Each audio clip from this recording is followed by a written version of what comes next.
আলহামদুলিল্লাহ, আল্লাহ রাব্বুল আলামিনের লাখো কোটি শুকর।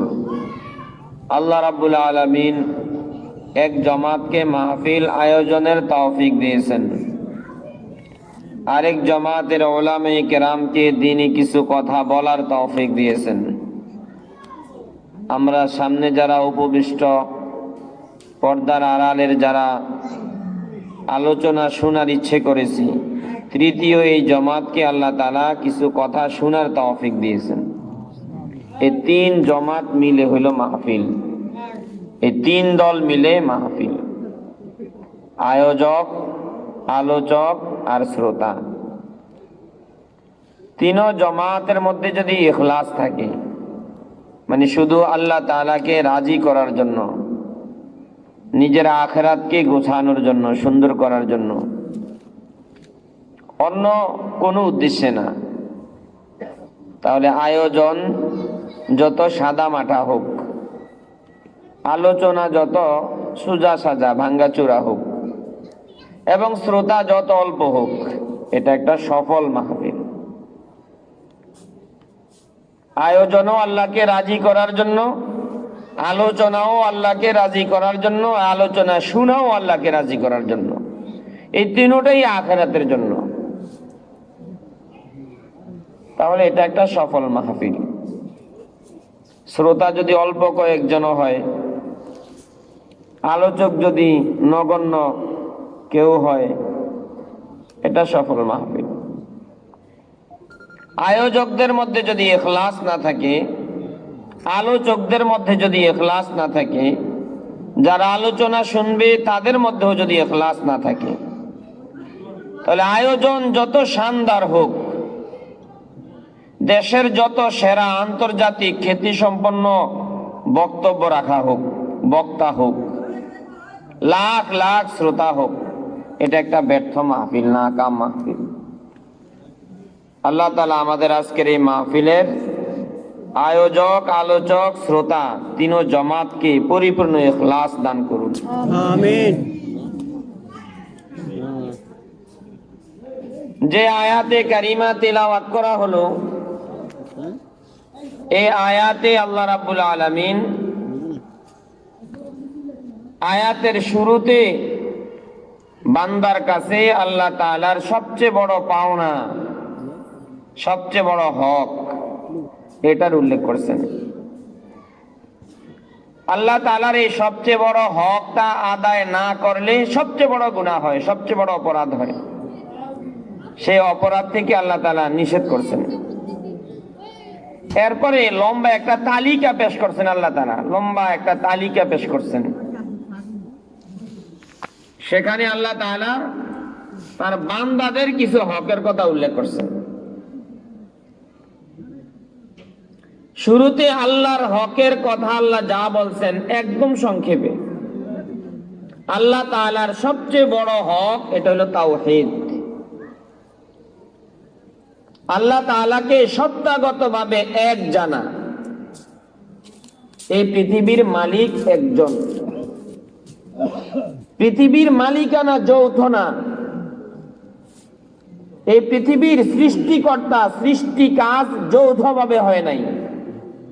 পৃথিবীর পরিচালনা এটাও যৌথভাবে না। এই পৃথিবীর মালিকও একজন, সৃষ্টিকর্তাও একজন, পরিচালকও একজন, সবকিছু একজন। অতএব আমাদের মাবুদ, যার ইবাদত করব, তিনিও একজন। এই তাওহীদ, একাত্মবাদ, সত্তাগতভাবে আল্লাহ তাআলা একজন, সাথে কোনো শেয়ার নেই। গুণগতভাবে আল্লাহ তাআলা একজন, আল্লাহ তাআলার কোনো নজির, কোনো বিকল্প নেই। এবং মাবুদও আল্লাহ তাআলা একজন, আমাদের দ্বিতীয় কোনো মাবুদ নেই। এই তিন প্রকারের বিশ্বাসের ক্ষেত্রে একাত্মবাদ থাকা, এটা তাওহীদ, এটা আল্লাহ তাআলার সবচেয়ে বড় হক।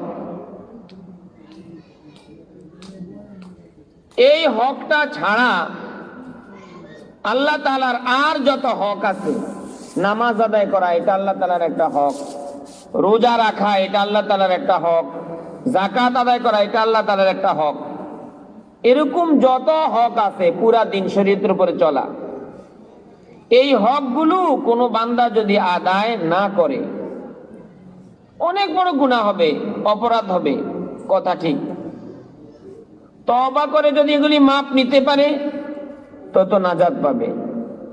তওবা না করে যদি আল্লাহ তাআলার এসব হকের অপরাধ গুনাহ নিয়ে কবরে যায়, কিন্তু তার তাওহীদ ঠিক ছিল, আল্লাহ তাআলার এই হকটা তার ঠিক ছিল, আল্লাহ তাআলা চাইলে নিজ দয়ার গুণে মেহেরবানি করে তাকে আল্লাহ তাআলা ক্ষমা করতে পারেন ইচ্ছা করলে।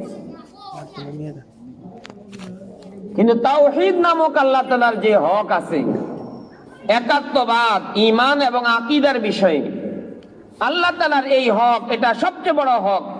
এটা যদি অনাদায় থাকে, কোন বান্দা যদি শিরিকের গুনাহ নিয়ে কবরে যায়, আল্লাহ তাআলার কাছে যায়, শিরিকের গুনাহ দুনিয়াতে পাক সাফ করে যাইতে পারে নাই, আল্লাহ তাআলা অনেক কড়া কঠিন ঘোষণা দিচ্ছেন যে আমি এই অপরাধটা আমি ছাড় দিব না, এই গুনাহটা আমি ছাড় দিব না।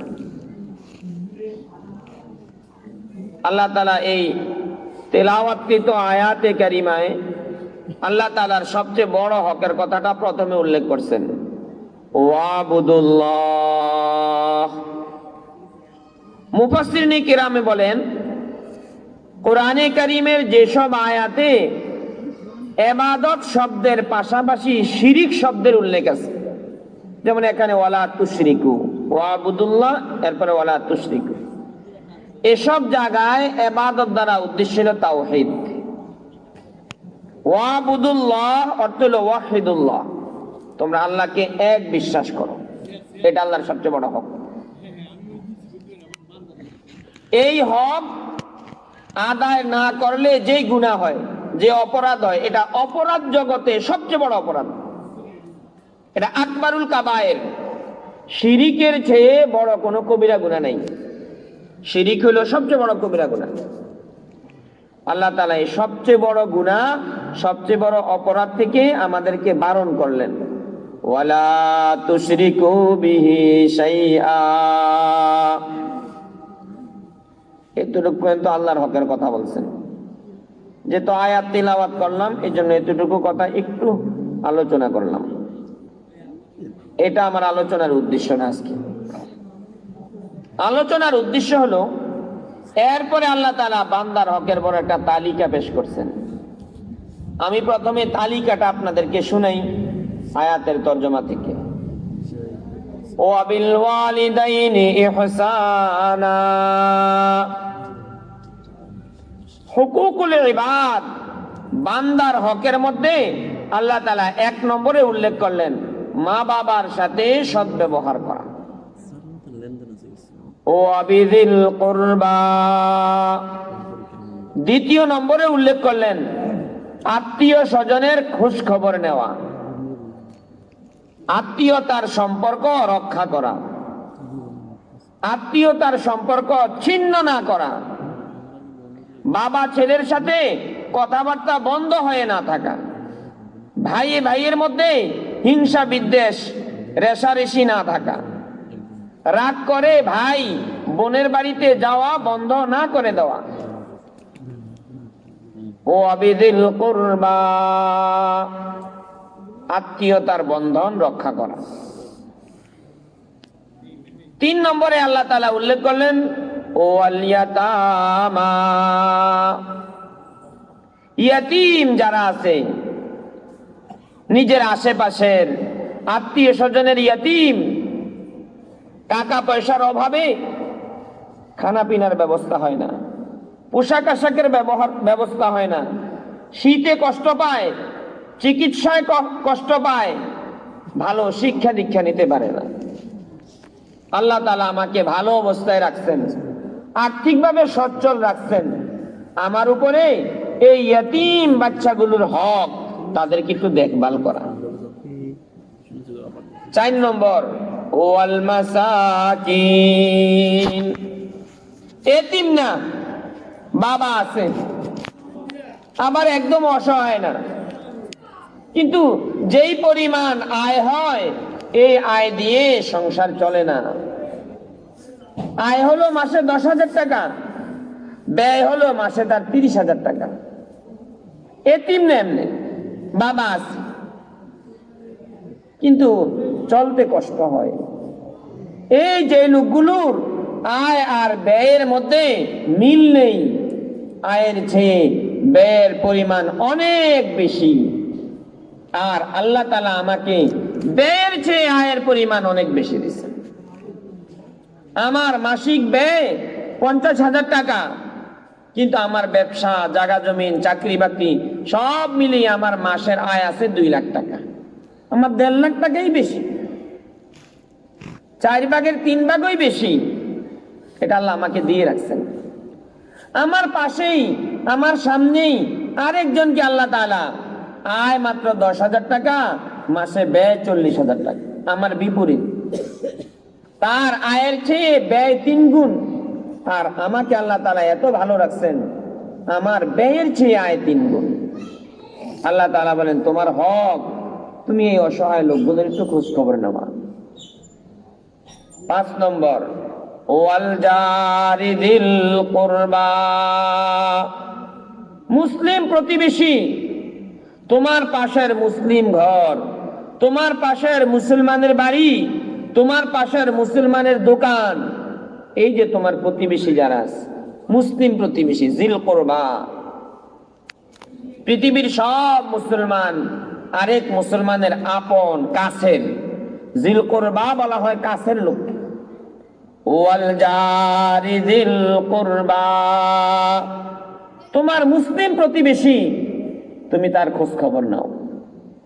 অসুস্থ হইলে তাকে দেখতে যাও, বিপদে পড়লে খোঁজ নিতে যাও, বিপদ আপদে তাকে সান্ত্বনা দাও, তার ধার খরচ লাগলে তাকে একটু দেখো দিতে পারো কিনা। 6 নম্বর, ওয়াল জারিল জুনুবি, অমুসলিমরা মুসলমানদের জন্য অপরিচিত, বেগানার মতন, দূরের মানুষ। আল্লাহ তাআলা বলেন, এই লোকগুলো যদিও অমুসলিম, তোমার প্রতিবেশী, তোমার পাশের হিন্দু বাড়ি, তোমার পাশের হিন্দু দোকান, তোমার পাশের হিন্দু গ্রাম, এই লোকগুলোরও খোঁজ খবর নাও। এই লোকগুলোর হক আছে তোমার উপরে। অসুস্থ হইলে তাকে দেখতে যাও, তার বাড়িতে আগুন লাগলে নিভাইতে যাও। এই হিন্দু লোকগুলোর খানা পিনার কষ্ট হলে খোঁজ খবর নাও। তুমি একটা টার্গেট রাখো, তোমার আগামী 6 মাসের আখলাক, আচার আচরণ, ব্যবহার দেখে যাতে পাশের বাড়ির হিন্দু লোকগুলো সব যেন মুসলমান হয়ে যায়, সেটা টার্গেট রাখো। এভাবে তার সাথে একটা সুন্দর আখলাক দেখাও, আচরণ করো, একটা হক আছে। ওয়াল জারিল জুনুবি। 7 নম্বর, ওয়াসাহিবি বিল জামবি, তোমার সহকর্মী, এক স্কুলের শিক্ষক, এক দোকানের কর্মচারী, এক গাড়ির স্টাফ, এই যে তোমার সহকর্মী, একে অপরের প্রতি একটা হক আছে। 8 নম্বর, ও আবেনি সাবিল, পথিক, তুমি ঢাকার দিকে যাইতেছ, সে কুমিল্লার দিকে আসতেছে। তুমি এক সিএনজিতে বরুড়ায় যাইতেছ, সে আরেক সিএনজিতে রাজাপুরের দিকে আসতেছে।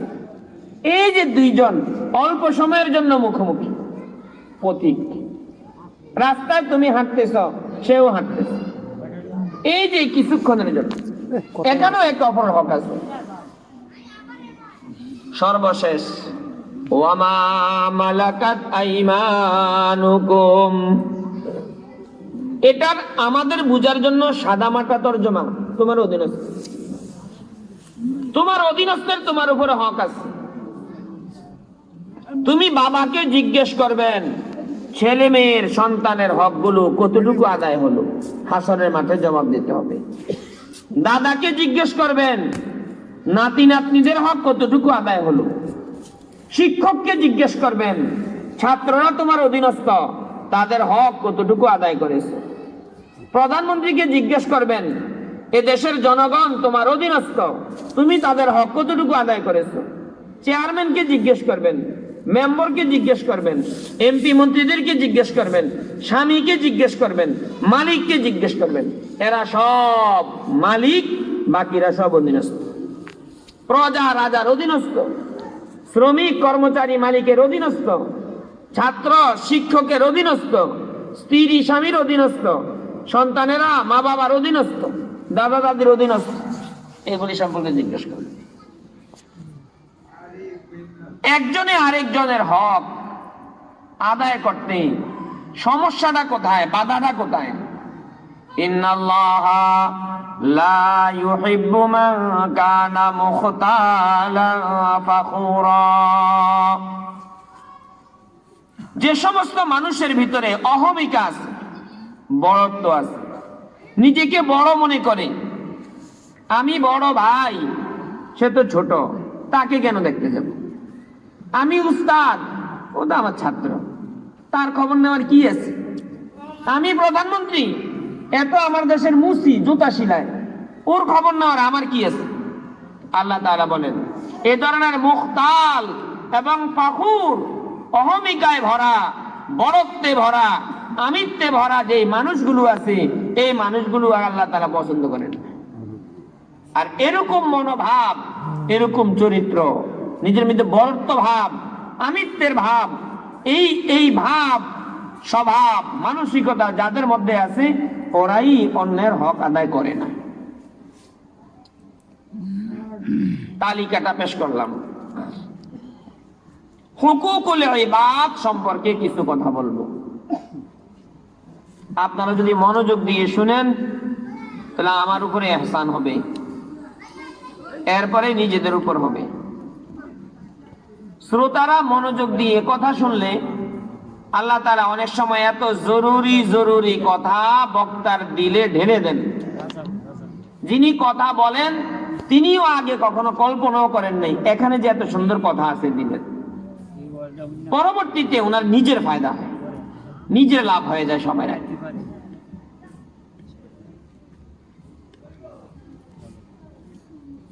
হুকুকুল ইবাদ, আমরা সচরাচর বলি বান্দার হক, আল্লাহর হক, বান্দার হক। আল্লাহর হক সম্পর্কে সজাগ সচেতন, খুব যত্নশীল, গুরুত্ব দেয়, এরকম দিনদার মানুষ আলহামদুলিল্লাহ অনেকে আছে, যায় আছে। নামাজ, নিয়মিত নামাজ পড়ে, রোজা রাখে, কোরআন তেলাওয়াত করে, তাহাজ্জুদ গুজার, সকাল বিকালের 6 তাসবিহ ঠিক আছে,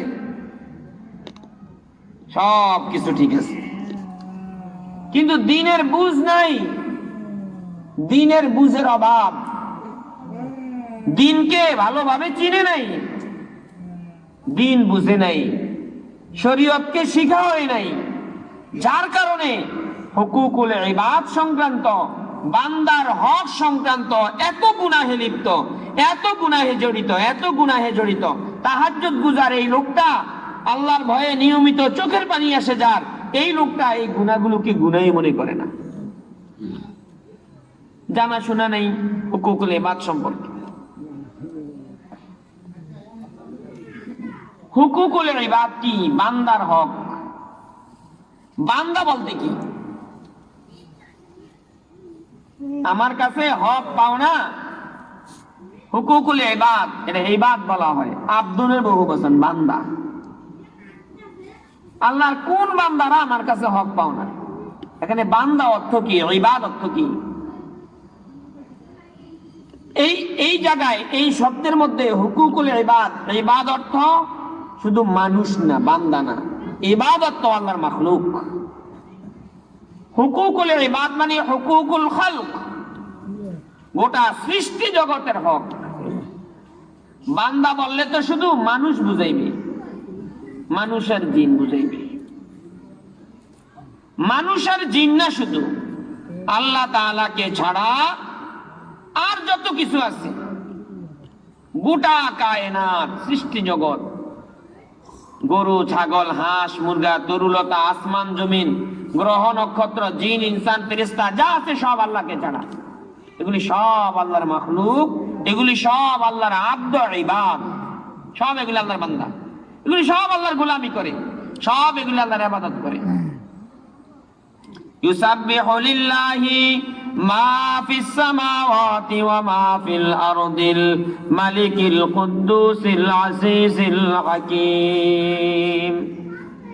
আসমান জমিনে যা কিছু আছে সব কিছু আল্লাহ তাআলার ইবাদত করে, তাসবিহ পড়ে, নামাজ পড়ে, আল্লাহর কাছে দোয়া করে, আল্লাহর কাছে আনুগত্য প্রকাশ করে, সবগুলো আল্লাহর ইবাদত, সবগুলো আল্লাহর ইবাদত করে। এজন্য সব মাখলুক আল্লাহর আব্দ। খাক বাদো আব আতিশ বান্দা আন, খাক বাদো আব আতিশ বান্দা আন, বা মানু তো মুর্দা বা হক জিন্দা আন, বা মানু তো মুর্দা বা হক জিন্দা আন। মাটি, বাতাস, আগুন, পানি, এগুলি সব আল্লাহর বান্দা, এগুলি সব আল্লাহর ইবাদত করে। খাক বাদো আব আতিশ বান্দা আন, বা মানু তো মুর্দা বা হক জিন্দা আন।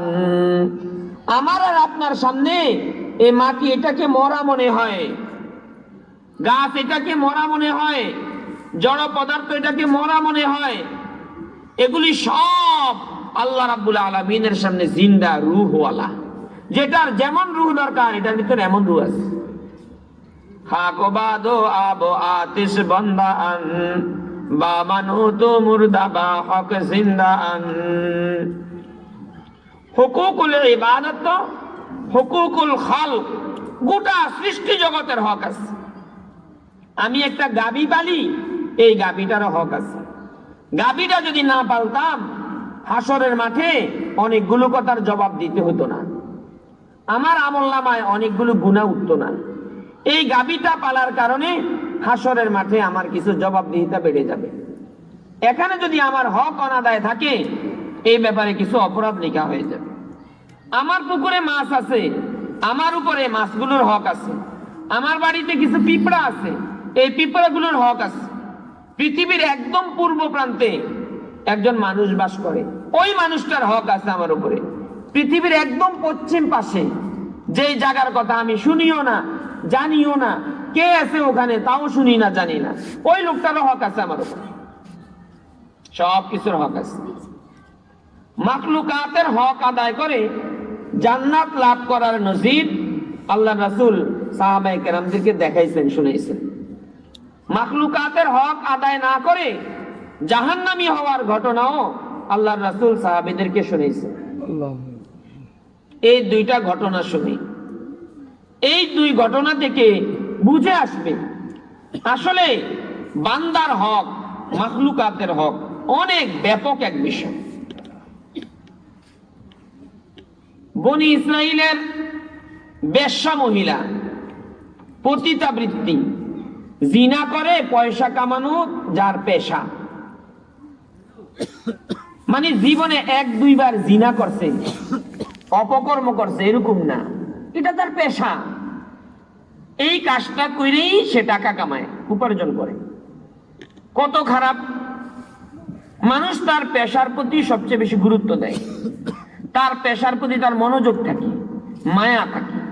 অন্য সব কাজ ফাঁকে ফুঁকে করে, পেশাগত যেই কাজ এটাকে সবাই আগে রাখে। ওই মহিলাটা বেশ্যা, পতিতাবৃত্তি তার পেশা, দেহ ব্যবসা করে, জিনা করে, টাকা পয়সা কামায়। কি পরিমাণ গুনাহ তার, কত খারাপ ওই মহিলাটা, কত বড় অপরাধী, কত বড় নাফরমান, অনেক গুনাহ তার। মরুভূমির মাঝখান দিয়ে এক জায়গায় রওনা দিল এই বেশ্যা মহিলাটা। হঠাৎ সফরের পথের মাঝখানে একটা কুকুর নজরে পড়ল।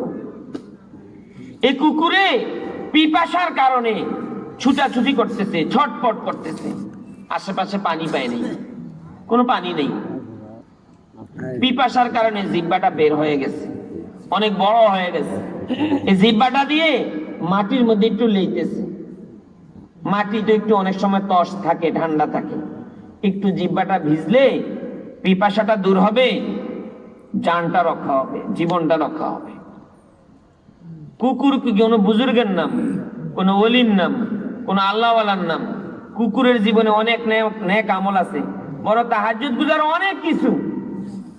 যে কুকুরটাই বদদোয়া দিলে কি হইব আমার, আর বদদোয়া দিলে অনেক কিছু হয়, এমন কিছুই না।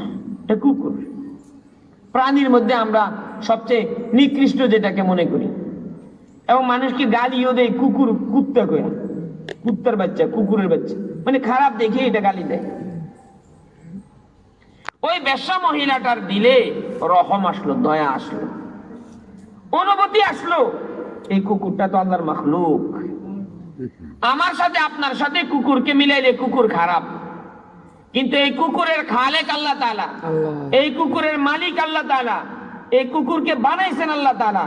আল্লাহর দিকে কুকুরের নিসবত করলে, সম্পর্ক করলে কুকুর অনেক দামি। এই গাড়িগুলি কার? এটা স্বরাষ্ট্রমন্ত্রীর গাড়ি। এগুলি স্বরাষ্ট্রমন্ত্রীর ফ্যাক্টরি। এটা প্রধানমন্ত্রীর পিএস, প্রধানমন্ত্রীর গাড়ির ড্রাইভার। এই নিসবতের দ্বারা এগুলির দাম বাইরে যায়, নিসবতের দ্বারা, সম্পর্কের দ্বারা দাম বেড়ে যায়। কুকুরটাকে, এই কুকুর এটাকে, এটা আমার আল্লাহর মাখলুক। এই কুকুরটাকে, এটা আমার আল্লাহর বানানো। এই জন্য এই কুকুরটার অনেক মূল্য, অনেক দাম, অনেক মূল্য, অনেক দাম। বিভিন্ন ওলি বুজুর্গ সাহাবীদের যে আমরা ঘটনা শুনি, বাঘ তাদের খেদমত করছে, সাপ এসে তাদের পাহারা দিচ্ছে, বিষাক্ত সাপ তাদের হাতের চাবুক ছিল, চাবুক দিয়ে ঘোড়াকে মারে, ঘোড়া চালায়, বিষাক্ত সাপ তাদের চাবুক। ঘটনা কি? এগুলি এদেরকে কামড় দেয় না কা? এই আল্লাহওয়ালা বুজুর্গদের দিলে এই অনুভূতি ছিল, এগুলি আমার আল্লাহর মাখলুক, এগুলি আমার আল্লাহর মাখলুক সাপ। আল্লাহ অনুমতি না দিলে এগুলি কামড় দেওয়ার শক্তি নাই, দিবেও না। এটা বাঘ, এটা সিংহ। আমাকে যে বানাইছে এটাকে সে বানাইছে। আমি যেই কোম্পানির, বাঘ সিংহ এটা ওই কোম্পানির, একই কোম্পানির দুজন। রাস্তায় যদি দুই কোম্পানির গাড়ি মুখোমুখি হয়, দেখা দেখি হয়, আগের গাড়ি যদি প্যাসেঞ্জার রাখা যায়, পরেরটাই নিয়ে নেয়। এক কোম্পানির গাড়ি, মনে করেন হানিফ কোম্পানির গাড়ি, পুরাতন একটা কোম্পানি, ঢাকা থেকে প্যাসেঞ্জার উঠছে, নূরজাহানের মধ্যে প্যাসেঞ্জার করতে নামছে, গাড়ি চলে গেছে, নিতে মনে নেই প্যাসেঞ্জার একজন। পরের যে হানিফ কোম্পানি আসবে, এই প্যাসেঞ্জারটাকে নিয়ে নিবে, ভাড়া লাগবে না, এক কোম্পানির। রাস্তায় এদের একে অপরের সাথে যখন দেখা হয়, সালাম দেয়, কোথাও দাঁড়াইলে খোঁজ খবর, একটা অ্যাক্সিডেন্ট হইলে এই কোম্পানির অন্য গাড়িগুলি দেখলে দাঁড়ায়। এই দুনিয়ার যত মাখলুক আছে সব আমরা এক মালিকের, এই গ্রামের যত মানুষ আছে সব আমরা এক মালিকের। হিন্দু, বৌদ্ধ, ইয়াহুদ, নাসারা, মুসলিম ও মুসলিম, নামাজি বেনামাজি, সব আমরা এক মালিকের। এই হিসাবে একে অপরের হক আছে, সব আমরা আপন। এই সাপ আমার আপন, কেন সে আমাকে কামড় দিবে? এই সিংহ আমার আপন, কেন সে আমাকে আঘাত করবে? কেন সে আমার ক্ষতি করবে? এই অনুভূতি তাদের ছিল। কারো ভিতরে যদি কোনো অনুভূতি থাকে, এই অনুভূতি অটোমেটিক আশেপাশের মাখলুকাত এগুলির ভিতরে প্রভাব পড়ে, এগুলির ভিতরে প্রভাব পড়ে। পাখি শিকারী যারা, আজকে পাখি শিকারের জন্য রাইফেল নিয়ে যায় নাই, অনেক পাখি আজকে, এখন একটা পাখি সামনে পড়ে, ওখানে একটা সামনে পড়ে, ওখানে একটা সামনে পড়ে, পরের দিন রাইফেলটা নিয়ে গেছে, পাখি শিকার করবে। এই যে রাইফেল নিয়ে পাখি শিকারের নিয়তে নামছে, তার এই মনের ভাবটা পশু পাখির উপরে পড়ে। আজকে পাখির দেখা করে না, এটার প্রবণ পড়ছে। সব এগুলি আল্লাহ তাআলার মাখলুক।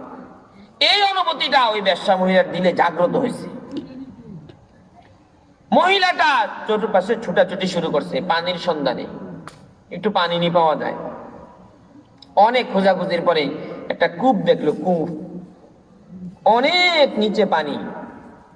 কূপের আধুনিকায়নে হইলো আমাদের দেশে টিউবওয়েল। আগে কূপ অনেক বড় করে গর্ত করত, 200-250 হাত নিচে পানি। ওই পানিটা একটা বালতির মাথায়, বালতিতে রশি বাইদা তুলতো। এবার এত বড় গর্ত করে না, গর্তটা ছোট করে এটার ভিতরে বালতি আর রশির বদলায় পাইপটা ঢুকে দেয়। এবার সাইপা সাইপা পানি তোলে। কল, কূপের আধুনিক রূপ, অনেক বড় গর্ত, অনেক নিচে পানি। মহিলাটা কূপের পাড়ে দৌড়ে গেলেন, গিয়ে দেখে এখানে কোনো পানি তোলার মতন কোনো বালতি নেই, রশিও নেই। তাড়াতাড়ি মহিলাটা পায়ের মধ্যে চামড়ার মোজা ছিল, কাপড়ের মোজা না, চামড়ার মোজা, যেগুলির উপরে মাছে করা যায় পা ধোয়ার পরিবর্তে, সুবিধা অনেক। এই চামড়ার মোজা খুলছে পায়ের থেকে, চামড়ার মোজার ভিতরে পানি আটকায়, পানি উঠানো যাবে এটার ভিতরে করে, প্লাস্টিকের পাত্রের মতো। এখন রশির কি ব্যবস্থা হবে? নিজের ওড়নাটা ছিঁড়ছে লম্বা করে, এক পাশে দিয়া গিড়া দিছে, লম্বা রশি বানাইছে, চামড়ার মোজার এক পাশে বাঁধছে, কূপে ফেলছে, পানি তুলছে, পিপাসিত কুকুরের মুখে দিছে। কুকুরের পিপাসা দূর হয়েছে, কুকুরের জীবনটা রক্ষা পাইছে। একটা খেদমত করছে। কত ছোট খেদমত, কত ছোট খেদমত! এর চেয়ে বিশাল বিশাল খেদমত করে ফেলি আমরা মা বাবার জিয়াফতে 2-2.5 লাখ টাকা খরচ করে। এই কুকুরের মুখে পানি দিয়া যে ফায়দাটা হয়েছে, আমরা 4-5 লাখ টাকা মা বাবার জিয়াফতে খরচ করে বিন্দু পরিমাণ ফায়দা হয় না। ওই যে তার মনোভাব, ওই যে তার মানসিকতা, ওই যে তার ইখলাস। আমার মালিকের একটা মখলুক পিপাসায় কষ্ট পাবে, আমাকে তো আল্লাহ তাআলার সামনে জবাব দিতে হবে। আল্লাহ তাআলা তার এই আমল দেখি, বেশ্যা মহিলায় কুকুরের মুখে পানি দেওয়ার এই আমল দেখে আল্লাহ তাআলা এত রাজি হয়ে গেলেন, এত খুশি হয়ে গেলেন, মুহূর্তের মধ্যে বেশ্যা মহিলার জিন্দেগীর সব গুনাহগুলো মাফ করে দিয়ে আল্লাহ তাআলা এই বেশ্যা মহিলাকে জান্নাতীদের তালিকাভুক্ত করে দিলেন।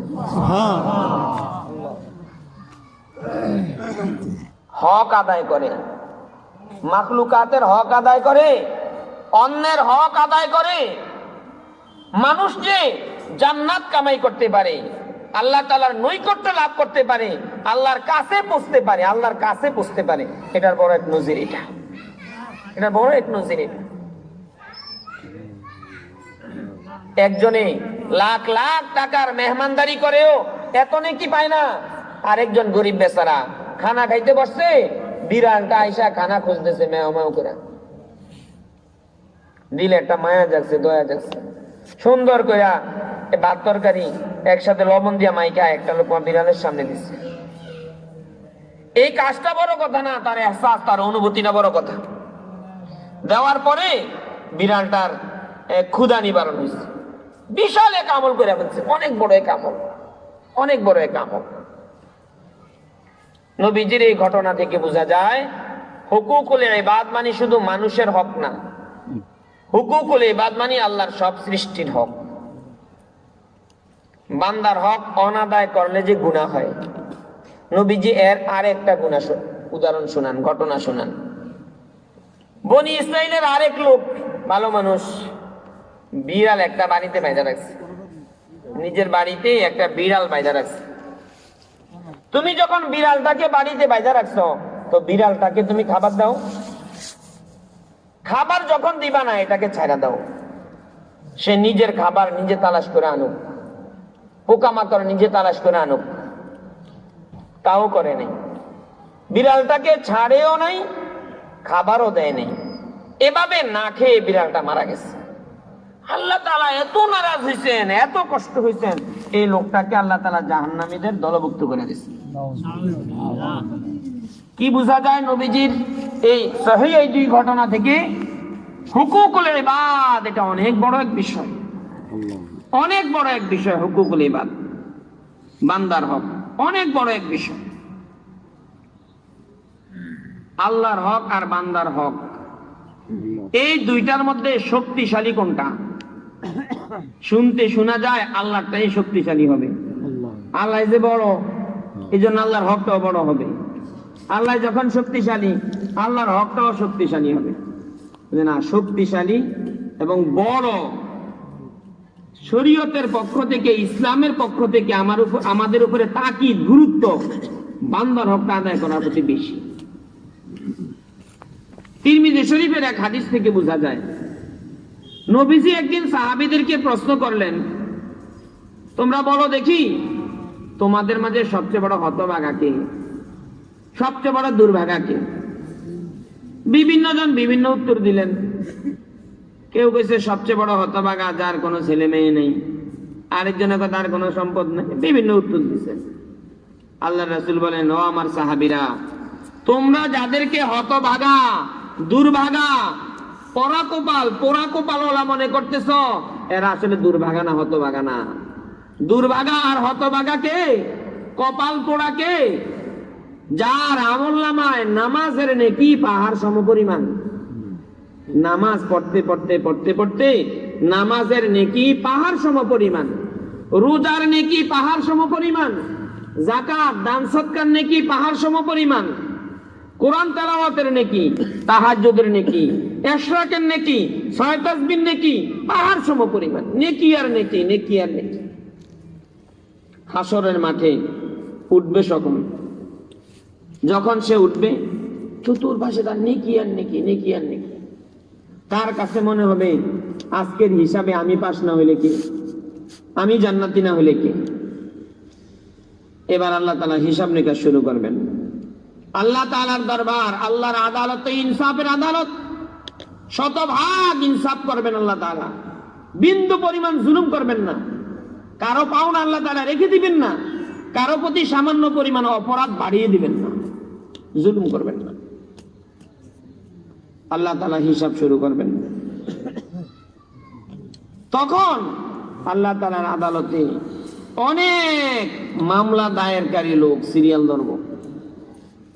এই নামাজি ব্যক্তি, এই রোজাদার ব্যক্তি, এই হাজী সাহেব, এই তাহাজ্জুদ গুজার, প্রতি সপ্তাহে 1 খতম দিত কোরআন শরীফ, সকালবেলা 1-1.5 ঘন্টা মুসল্লা ছাড়া থাকতো না, এই ইবাদত গুজার লোকটার বিরুদ্ধে মামলা দায়ের করার জন্য বিচার প্রার্থী হয়ে বিশাল এক সিরিয়াল। একজনে আসা বলবে, রব্বুল আলামিন, আমি দুনিয়াতে বড় অসহায় ছিলাম, আমি দুনিয়াতে বড় অসহায় ছিলাম। এই লোকটা সমাজের নেতা ছিল, গ্রামের সর্দার ছিল, এই এলাকার যত অন্যায় অপরাধ জুলুম হইতো সব উনি বিচার করতেন। আমি উনার কাছে 1 শতক জমি পাও না। রব্বুল আলামিন, উনি তো সবার বিচার করে, উনার বিচার কে করবে দুনিয়াতে? আমার 1 শতক জমি দুনিয়াতে উদ্ধার হয় নাই। এভাবে আমিও দুনিয়া থেকে চলে আসছি, উনিও চলে আসছে। দুনিয়ার কোন আদালতে 1 শতক জমি উদ্ধার করতে পারি নাই। আমি আজকে আপনি রব্বুল আলামিনের দরবারে আমার 1 শতক জমি আমি চাই। আল্লাহ তাআলা বলবেন, তুমি জমি দিয়ে কি করবে এখন? তার কাছে জমি পাও না, সে তোমাকে জমি দিবেই করতে কি? হাসরের মাঠে কি কারো হাতে কোনো জায়গা জমি থাকবে? করতে কি দিবি? আর কথার কথা দিল, রাজাপুরের মানুষ পুকুরের উত্তর পারে 1 শতক দিল, জান্নাতে গিয়া পুকুরের উত্তর পারের 1 শতক জমিতে কি করবে? জান্নাতে গিয়া পুকুরের 1 শতক না, পুরাটা দুনিয়া যদি দিয়া দেয়, দুনিয়ার জমি দিয়া জান্নাতে কি করবে? ফসা কান্দা জমি। দুনিয়ার ফসা কান্দা জমিতে কি করবে আখিরাতে? আল্লাহ তাআলা, আচ্ছা তুমি অপেক্ষা করো, বিচার হবে, তোমার পাওনা পরিশোধ হবে। এক মামলা দায়ের হলো, আরেকজন মামলা দায়ের করবেন, ওগো রব্বুল আলামিন, আমি সমাজের মধ্যে বড় সম্মানিত লোক ছিলাম, মানুষ আমাকে বড় সম্মান করত, দোকানে গেলে চেয়ার ছেড়ে দিত, চায়ের জন্য আপ্যায়ন করত, অনেকভাবে মানুষ সম্মান করত। ওগো রব্বুল আলামিন, আমার একটা গুনাহ হয়ে গেছে, একটা অপরাধ হয়ে গেছে, একটা মেয়ের সাথে খারাপ কাজ হয়ে গেছে। এই লোকটা, এই আল্লাহওয়ালা লোকটা যে নেকির পাহাড় নিয়ে আপনার সামনে উপস্থিত, সে আমার অন্যায়টা, গুনাহটা দেখছে। পরের দিন সকালে গিয়ে দোকানে বাটে, হাটে বাজারে, রাস্তাঘাটে সব মানুষের কাছে আমার এই অন্যায়টা প্রকাশ করে দিয়েছে। ওগো রব্বুল আলামিন, আমার এই অপকর্মের কথা মানুষের কাছে প্রকাশ করার কারণে আমার যেই পরিমাণ মানহানি হয়েছে, আমার যেই পরিমাণ মর্যাদা নষ্ট হয়েছে, আমি আপনার দরবারে 100 কোটি টাকার মানহানির মামলা দায়ের করলাম। 100 কোটি টাকার মানহানি মামলা দায়ের করলাম। আল্লাহ বলবেন, তোমার কি মান হারা গেছে? দুনিয়ার মান, দুনিয়ার সম্মান। দুনিয়ার মান সম্মান দিয়ে কি লাভ হয়? হয়তো মানুষ একটু সইরা জায়গা দেয়, উনি আগে যাক, অথবা একটু চেয়ার থেকে উঠা বসতে দেয়, হয়তো 1 কাপ চা সাদর করে, এতটুকুই দুনিয়ার মান সম্মান। এই মান সম্মান দিয়ে কি করবা তুমি এখন? এই মান সম্মান দিয়ে হাসরের মাঠে কি করবা? না হয় তোমাকে এই মান সম্মানটা এখন দেয় হলো, হাসরের মাঠে তোমার ঘোষণা দেওয়া হলো তুমি বরুড়ার এমপি, এখন তাহলে আবু কি? আচ্ছা রাখো, বিচার হবে। এভাবে আরেকজন মামলা দায়ের করবেন, ওগো রব্বুল আলামিন এই লোকের শরীরে অনেক দুর্গন্ধ ছিল, তার দুর্গন্ধের কারণে আমার কষ্ট হয়েছে, এই লোকের হাঁস মুরগার কারণে আমার কষ্ট হয়েছে, এই লোকে এত জোরে জোরে শেষ রাতে উঠা মাইক দিয়া জিকির করতো, আমার ঘুমের নষ্ট হয়েছে, ঘুমের ব্যাঘাত হয়েছে। অনেক মামলা দায়ের, অনেক মামলা দায়ের।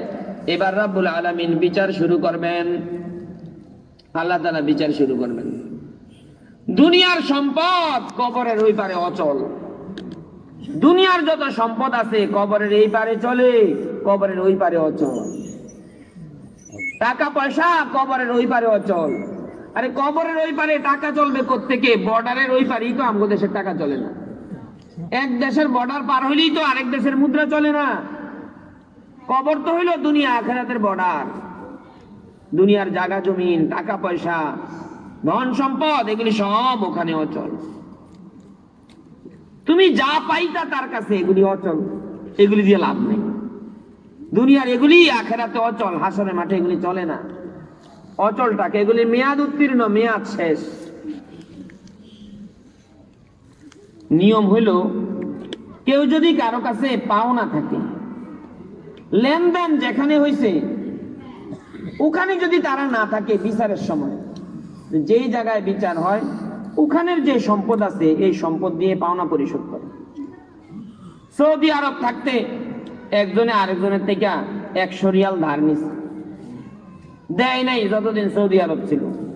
দুজন এখন দেশে চলে আসছে, এখন একজনে আরেকজনের কাছে 100 রিয়াল পাওনা। বিচারে বসলে বিচারকরা কি বলবে?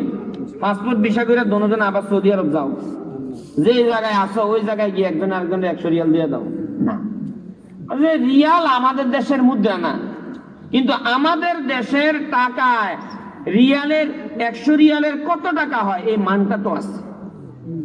এবার তুমি তাকে 100 রিয়ালে যত টাকা হয় আজকের দর হিসাবে হিসাব করে তারা দিয়ে দাও। ও বোঝা যায় ঘটনা যেখানে ঘটে ওখানের সম্পদ দিয়ে বিচার হয় না, বিচার যেখানে হয় এই দেশের যে মুদ্রা যে সম্পদ ওটা দিয়ে বিচার হয়। মামলা দায়ের হয়েছে হাসরের মাঠে, আখিরাতে। আখিরাতের মুদ্রা দুইটা, আখিরাতের মুদ্রা দুইটা। এই দুই মুদ্রা যার বেশি তার অ্যাকাউন্ট বড়। আখিরাতের মুদ্রা, জায়গা জমিন এগুলি দুনিয়ার সম্পদ, এগুলি যার যত বেশি সে তত বড় ধনী না। টাকা পয়সা এগুলি দুনিয়ার মুদ্রা, এগুলি যার অ্যাকাউন্টে যত বেশি সে তত বড় ধনী না। আখিরাতের 1 নম্বর মুদ্রার নাম সওয়াব, নেকি। আখিরাতের মুদ্রার নাম কি? নেকি, সওয়াব, নেকি।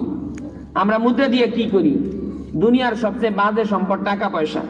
না ক্ষুধা লাগলে খাওয়ান যায়, না পিপাসা লাগলে কি পান করা যায়, না শীত করলে গাদ দেওয়ান যায়, না ঘরে পানি পড়লে চাল দেওয়ান যায়। কোন কাজে আসে টাকা বলে? আমাদের যত জরুরত আছে দুনিয়ার, একটা জরুরত টাকা দিয়ে ঘুরা হয় না। আমাদের একটা বড় জরুরত, খিদা লাগছে কিছু খাইতে হইব, টাকা খাওয়ান যায় না। আমাদের আরেকটা জরুরত, পিপাসা লাগলে পান করতে হয়, টাকা আমাদের পিপাসা দূর করতে পারে না। আরেকটা জরুরত, ঘর দরজা লাগে, টাকা দিয়ে কি একটা পর্দার বেড়া দেওয়ান দেবো, না গাঁটলার বেড়া দেওয়ান দেবো, না টাকা দিয়ে একটু দেয়াল বানান দেবো, না পানি পড়লে ঘরে চাল দেওয়ান দেবো। কিচ্ছু হয় না টাকা দিয়ে, একটা বাজে সম্পদ, কিচ্ছু হয় না। হ্যাঁ, এটা দিয়া পাল্টাই আরেকটা জিনিস নেওয়া যায়, সওয়াব, নেকি, আখিরাতের মুদ্রা। এই নেকি দিয়ে, সওয়াব দিয়ে আখিরাতের মধ্যে জান্নাতের জায়গা কিনা যাবে, নেকি দিয়ে আখিরাতের দালান কোঠা কিনা যাবে, আখিরাতের খাদেম খুদ্দাম কিনা যাবে, অনন্তকালের হায়াতের সুখ শান্তি কিনা যাবে। অ্যাকাউন্ট যদি খালি হয়, ব্যালেন্স যদি খালি হয়, আখিরাতের মধ্যে খালি থাকা লাগবে। এই আখিরাতের 1 মুদ্রা সওয়াব।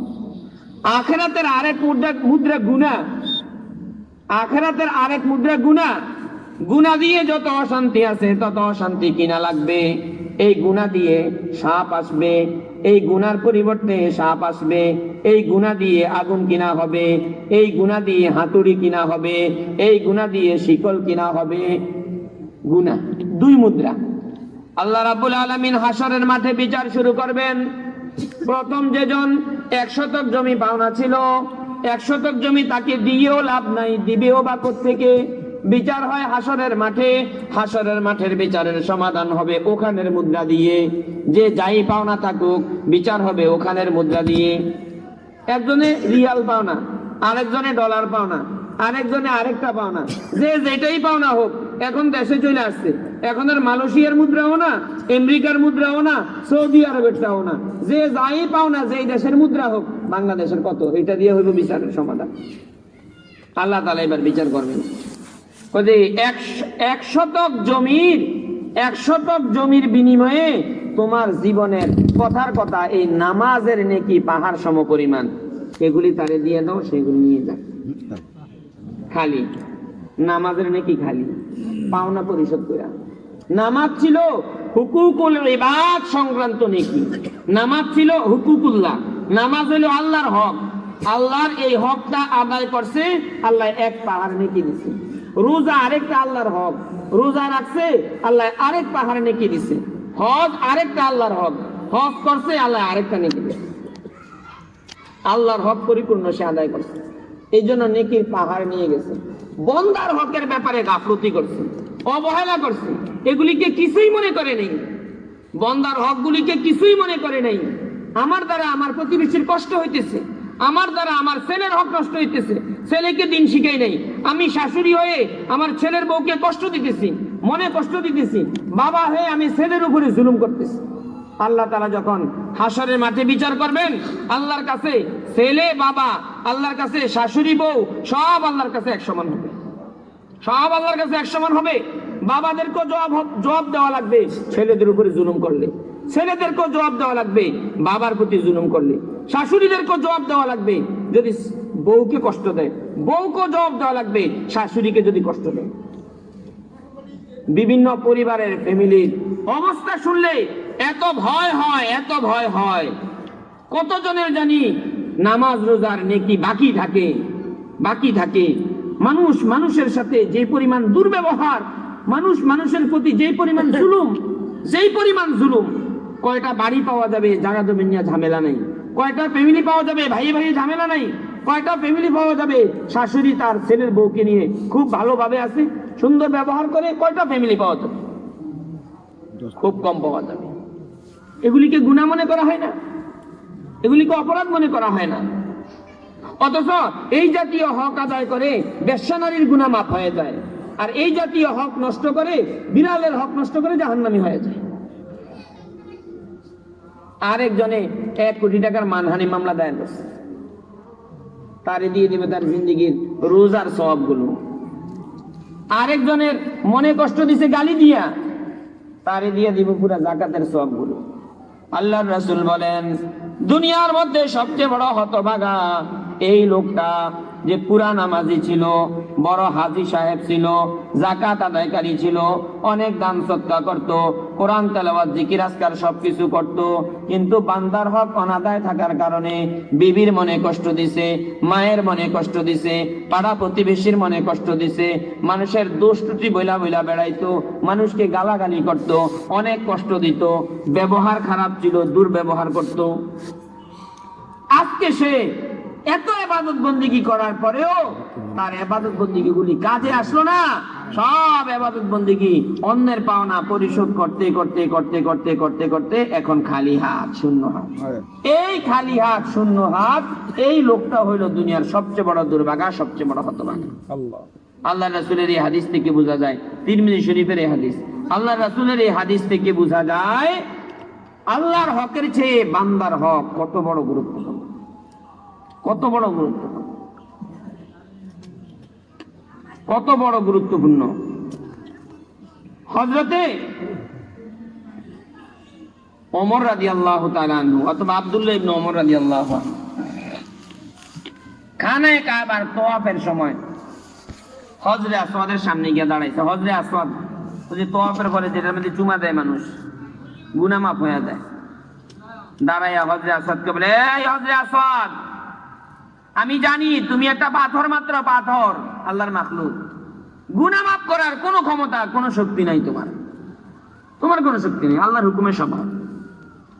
আমি তোমাকে চুমা দিতাম না যদি মুহাম্মদুর রাসূলুল্লাহ সাল্লাল্লাহু আলাইহি ওয়াসাল্লামকে চুমা দিতে না দেখতাম।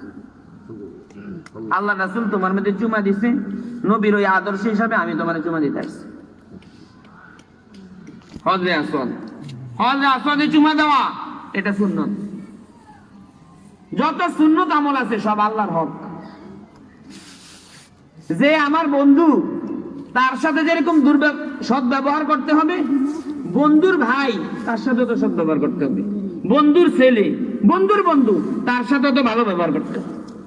আমি যখন আল্লাহর হক আদায় করব, আল্লাহর বন্ধু, আল্লাহর হাবিব মুহাম্মদুর রাসূলুল্লাহ সাল্লাল্লাহু আলাইহি ওয়াসাল্লাম, মুহাম্মদুর রাসূলুল্লাহর আদর্শ মতে চলে, এটা আল্লাহর হক। এটা আল্লাহ পাও না আমাদের কাছে। আল্লাহ আমাদেরকে যে বানাইছেন, খাওয়ান, রিজিক দেন, সবকিছু দেন, এই হিসাবে আল্লাহ আমাদের কাছে পাও না। ফুকাহে কেরাম বলেন, হজরে আসওয়াদে চুমা দিতে গেলে আল্লাহর অনেকগুলো বান্দাকে কষ্ট দিয়া, ধাক্কাইয়া, হাত দিয়া ঠেলা, 2-4 জনকে ফাঁড়া দিয়া, কিল ঘুষি দিয়া, তারপরে হজরে আসওয়াদে চুমা দিতে হইব। আল্লাহর হকটা আদায় হবে, হজরে আসওয়াদে চুমা দেওয়ার একটা সুন্নত আদায় হবে, কিন্তু অনেকগুলো বান্দার হক নষ্ট হবে, আমার দ্বারা অনেকগুলি বান্দার কষ্ট হবে। আমি যদি বান্দাদেরকে, আল্লাহর এই বান্দাগুলোকে যারা হযরত আসওয়াদের আশেপাশে আছে, এদেরকে যদি কষ্ট থেকে বাঁচাইতে চাই, এদেরকে যদি হক আদায় করতে যাই এদের, তাহলে ওই সুন্নতটা ছুটে যাবে। এখন কি করবে সে? আল্লাহর হক পুরা করতে গেলে বান্দারটা ছুটে যায়, আর বান্দারটা পুরা করতে গেলে আল্লাহরটা ছুটে যায়। কার হকরে আগে রাখতে হবে? দিন শরীয়ত শিখায় বান্দার হককে আগে রাখতে হবে, বান্দার হককে আগে রাখতে হবে। এটার গুরুত্ব বেশি দিতে হবে, এটার গুরুত্ব বেশি দিতে হবে। মসজিদের পাশের বাড়িতে আগুন লাগছে, যেসব কারণে ইমাম সাহেব পুরা নামাজ ছেড়ে দিতে পারবে, এরকম একটা কারণ এটা। আপনি বলবেন কি, এর ঘরটা কি বড় বড় না আমার নামাজটা বড়? এর ঘর বড় না আমার নামাজ বড়? কোথায় না, তুমি তোমার নামাজ লাগো, নামাজ একটু পরে বড়। ওই বাড়িতে আগুন লাগছে, তুমি নামাজ ছাড়ো? ইমাম সাহেব মুসলিম সব নামাজ ছেড়ে দিয়ে তারপর আগুন নিভে পরে এসে নামাজ। একজনের মুখে দুর্গন্ধ, অনেক মানুষ আছে এরকম, গায়ে দুর্গন্ধ, অনেক কষ্টকর বিষয়। মসজিদে নামাজ পড়া, জমাতে নামাজ পড়া কত বড় শরীয়তের বিধান, কত বড় গুরুত্বপূর্ণ বিধান শরীয়তের, জমাতে নামাজ পড়া। আল্লাহ রাসূল মনের দুঃখে, রাগে, ক্ষোভে বলছেন, আমার মন চাই যেগুলি কোনো ওজুর টোজন নাই, বিনা কারণে জমাত বাদ দিয়ে ঘরে নামাজ পড়ে, আমার মন চাই বাড়ি ঘর পুরাই দেয়। পুরুষের নামাজ আবার ঘরে নামাজ, বাড়ি ঘর পুরাই দেওয়ার ক্ষোভ প্রকাশ করছেন, রাগ দেখাইছেন। কত বড় গুরুত্বপূর্ণ বিধান জমাতে নামাজ পড়া। এখন একজন লোকের গায়ে দুর্গন্ধ, সে যদি জমাতে হাজির হয়, আশেপাশের মুসল্লির কষ্ট হয়। উনার গায়ের দুর্গন্ধে, মুখের দুর্গন্ধে উনি সুবহান রাব্বিয়াল আযীম আলা পড়লে পাশের জনের অনেক কষ্ট হয়। এই লোকগুলোকে যদি কষ্ট থেকে বাঁচাইতে যায়, জমাত ছুটে যায়। কত বড় ফজিলতপূর্ণ আমল, গুরুত্বপূর্ণ আমল। এখন সে কি করবে? আল্লাহটা আদায় করতে গেলে বান্দারটা ছুটে যায়, বান্দার হক আদায় করতে গেলে আল্লাহর হক ছুটে যায়। ফুকাহে কেরাম বলেন, এই লোক চিকিৎসা চালাইবে, চিকিৎসা হওয়ার আগ পর্যন্ত ঘরে নামাজ পড়বে, আর মসজিদে যাওয়ার আগ্রহের কারণে আল্লাহ তার জামাতের নেকি দিয়ে দিবেন। তারপরেও তার অধিকার নাই জমাতে নামাজ পড়ার, এই নেকির জন্য মসজিদে যাওয়া আর মুখের আর শরীরের দুর্গন্ধ দিয়ে মুসল্লিদেরকে কষ্ট দেওয়া, এই অধিকার নেই। এর থেকে আন্দাজ হয়, অনুমান হয় বান্দার হকটা কত গুরুত্বপূর্ণ শরীয়তের কাছে। বলে এত বড় গুরুত্বপূর্ণ কারণ কি? আল্লাহর হকটাই না বড়, ওনের কথা আল্লাহ যেন বড়। আল্লাহ তাআলা আলিম, আল্লাহ তাআলা হাকিম, আল্লাহর ইলম আর হিকমতের তাকাজা বান্দার হকটারই আল্লাহ প্রাধান্য দেওয়া। কারণ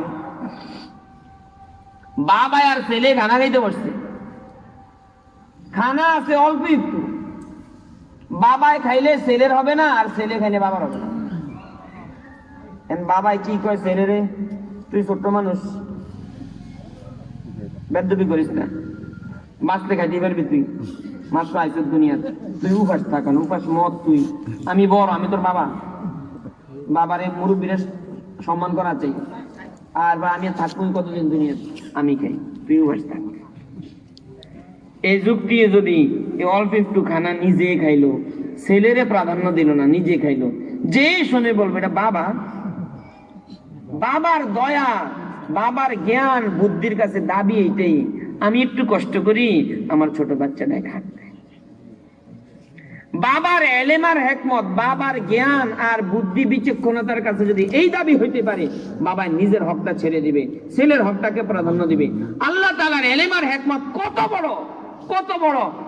ওই আল্লাহ যে শরীয়তটা দিলেন, এই শরীয়তের বিধানের মধ্যে তো দাবি এটাই যে আল্লাহ বলবে যে নামাজটা ছেড়ে দাও, ওই বাড়ির আগুন আগে নিবাও, জমাটটা ছেড়ে দাও, আমার এই বান্দাগুলোকে দুর্গন্ধে কষ্ট দিতে পারবে না, হযরত আসাদের চুমা দেওয়া ছেড়ে দাও, তারপরও কাউকে কষ্ট দেওয়া যাবে না, বান্দার হকটাকে প্রাধান্য দিবে। আখলাক, চরিত্র, সদ্ব্যবহার, এটা মানুষের শোরুমের আমল। বাজারে দোকান থাকে, একটা শোরুম থাকে, এটা গোডাউন থাকে, গোডাউন পিছনে থাকে, দূরে কোথাও থাকে, সব মালামাল ওখানে এলোমেলো করে থাকে। আর শোরুমের মধ্যে অনেক সুন্দর করে একবারে ধুইয়া মুচ্ছা, কয়বার যে ঝাড়ু দেয়, বালু ফরলে মুছে, বালু ফরলে মুছে, কারণ এটা দেখেই তো পছন্দ করবো, তারপরে তো গোডাউনের টাইনা দিবে, তারপরেই তো গোডাউনের টাইনা দিবে। শরীয়তের আমল দুই রকম, এটা খেয়াল করে শুনি। শরীয়তের আমল দুই রকম, কিছু আমল আমার গোডাউনের আমল, দেখা যায় না, আমারটা নিয়ে জানি, আর কিছু আমল শোরুমের আমল, এটা দূরের থেকে দেখা যায়, এটা শুধু দূরের থেকে দেখা যায়। আমার আখলাক, আমার চরিত্র, আমার লেনদেন, অন্যের সাথে আমার উঠা বসা, আদান প্রদান, কথাবার্তা, এগুলি আমার শোরুমের আমল, এগুলি দেখা যায়। আমার তাহাজ্জুদ কোনো হিন্দু মানুষ দেখবে না, আমার কোরআন তেলাওয়াত কোনো অন্য মানুষেরা দেখবে না, আমার সকাল বিকালের তাসবিহ, আমার আল্লাহর, আমার দিলে আল্লাহর যে ভয়, এই আমলগুলো সব আমার গোডাউনের আমল, এগুলি আমি জানি, আমার আশেপাশে দুই চারজন যারা আছে তারা জানবে। আমার শোরুমের কিছু আমল আছে, আমি রাস্তায় কিভাবে চলি, আমি প্রতিবেশীর সাথে সুন্দর আচরণ কিভাবে করি, আমার ভাইয়ের সাথে আমি কি চলাফেরা করি, কাস্টমারদের সাথে আমার কি ব্যবহার হয়, এগুলো আমার শোরুমের আমল, এগুলি শোরুমের আমল। এগুলি দেখেই মানুষ ইসলামকে ভালো বুঝবে, এগুলি দেখেই মানুষ ইসলামের দিকে আকৃষ্ট হবে, এগুলি দেখেই মানুষ দ্বীনের দিকে আকৃষ্ট হবে। নামাজি মানুষের কথা যদি খারাপ হয়, শাশুড়ি নামাজি, অনেক ইবাদত গুজার, স্ত্রীর সাথে কথা বলে গ্যাপছেদ করে কথা বলে, বউর লগে, ছেলের বউর লগে, ছেলের বউ তো উল্টা পাল্টা করবি, ছেলের বউ তো খোলা পাইনি, ছেলের বউ তো খোলা পাইনি, মাইয়া হয়েছে দিকে না ভেসে ভেসে বিয়ে হয়ে গেছে, বয়সটা তো কত 18 মাত্র, 18 বছর ছেলেগুলি আমগো মাদ্রাসাত পড়ে যে সরে বেকায় হেদায় নাস্কার, এগুলির জ্বালা যন্ত্রণায় অত্যাচারে আমরা অতিষ্ঠ। এনদিয়া মোবাইল মানা করলে এনদিয়া আনে, এনদিয়া ধরলে এনদিয়া জায়গা, এনদিয়া ধরলে এনদিয়া জায়গা, বাড়িতে গেলে মাদ্রাসা দেয় না, টাকরা কত করে দুষ্টামি করে, মেয়ে দেখে না ভেসে ভেসে বউ হয়ে গেছে 18 বছর, 19 বছরের, 20 বছরের, 16-17 বছরের। এগুলির ভিতরে কি আকর্ড হয়েছে? আর নিজে আমি আর আপনার 16 বছর 17 বছরের বুঝটা খেয়াল করেন, ওইটার আরো অর্ধেক করেন। আমার আর আপনার 17-18 বছরে যেই বুঝ ছিল, ওই বুঝটা আরো অর্ধেক করেন। মহিলারা না কিছু না করেন, এখন সব অর্ধেক, এটারে বউ বানায় আনছেন। যত নতুন বউ আছে সব খাইলা মেমোরি, কিচ্ছু নেই ভিতরে। যত নতুন বউ আছে খাইলা মেমোরি। দাদা মেমোরি একটা বাজার থেকে কিনছে, অনেক দামি, একবারে 35 GB দীক্ষা, অনেক দামি, বাজারে বাড়িতে এনে লাগাইছে টাচ মোবাইল। নাতিরি কই কি রে, আমার দাদা ওয়াজ বাজে না, আমার দাদা গজল টজলও নাই, তোর এটা দেখতো কিছু, আমার দাদা তোরটার দিকে দামি দামি, কোথাও দামি মেমোরি কিনলে লাভ হইব কি? এটার ভিতরে ফুরাইছে নি কিছু? যত দামি মেমোরি হবে এটার ভিতরে ফুরাইতে হইব। শাশুড়ি যদি বউয়ের কামাই চায়, আগে শাশুড়ি বউরে খেদমত শিখাইতে হইব, শাশুড়ি বউরে খেদমত শিখাইতে হইব। আমি স্বামী স্ত্রীরে শিখাইতে হইব স্বামীর সাথে কিভাবে আচরণ করে, শ্বশুরের সাথে কিভাবে আচরণ করে, সংসারটা কিভাবে গোছায়, ঘর কিভাবে ঝাড়ু দেয়, এগুলি তাকে শিখাইতে হইব। কেউ যদি এতটুকুতে রাজি না হয়, তাহলে নিজে বিয়ে করতে, ছেলেরে বিয়ে করতে কমপক্ষে এরকম একটা মেয়ে বিয়ে করাবেন যার কমপক্ষে 5টা বিয়ে হয়েছে, 5 স্বামীর ঘর করে আসছে। এই হলো অভিজ্ঞ, 5 স্বামীর ঘর করে আসছে, প্রথমটাও তালাক, এরপরেরটাও তালাক, এরপরেরটাও তালাক, 5 নম্বরে 6 নম্বরে আপনি বিয়ে করবেন। এ হয়েছে অভিজ্ঞ, হ্যাঁ জানে কেমনে স্বামীর কি করতে হইব, হ্যাঁ জানে কেমনে শাশুড়ির লোক চলতে। আনছেন খাইলা মেমোরি, নতুন মেমোরি, প্রথম দিনে বাজাইতেন বই বাজে না কা, রান্না বান্না ঠিক হয় না কা, আমগো কাপড় চোপড় ধুয়ে দেয় না কা, উজুর ফানি আগাইয়া জল চুকি ফাইতে দেয় না কা, শ্বশুর কইতাছে ঘটনা কি মেস্তাকটা আগে দেয় না কা, পান সুপারিটা টাইম মতো সব বাস বুঝ থাকে না। এটা আমাদের রুচি। আমি শাশুড়ি যে এই বয়সে বলছিলাম ভুলে যাই, আর আমি স্বামী হইয়া আমি মনে হচ্ছে একটা কিছু হয়ে গেছে।